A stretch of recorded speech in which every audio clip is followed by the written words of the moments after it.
Xoş o adamın alına ki, nəfsi öz əlindən əziyyət çəkir, başqalarını arxain eləyib özündən. Başqaları bunun yanında o qədər arxaindir ki, mənə bundan ziyan gəlməz. Bu bir parça nurdur insanlar arasında. Belə adamlar özü qəliz olmur. Hərdən biz elə bilirik ki, ariflərlə yaşamaq çətindir, o tələbkar olar. Ariflərlə yaşamaq çox rahatdır. Arif tələbkardır özünə qarşı, cəmaata qarşı. Mən oxumuşam, gecə namazına dururlar, neçəsində həyatımda var. Pəncəsinin üstündə yol gedir ki, evdə, dəstəmaz almağa gedir ki, heç kəs oyanmasın. Gecə namazı qılan bu deyil, qışqırıb bağırsın, durun, Allah baxır filan, yatmışsınız, ayıb olsun sizə. Bu deyil, mərifət bu deyil.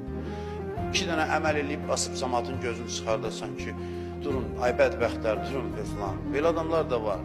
Amma bunlar özünə qarşı tələbkardır, başqalarına qarşı müstəhəb ibadətdir. Ailəsi arxaindir, bu bizi bezdirməyəcək, bizlə sərt tutmayacaq, çətin rəftar eləməyəcək.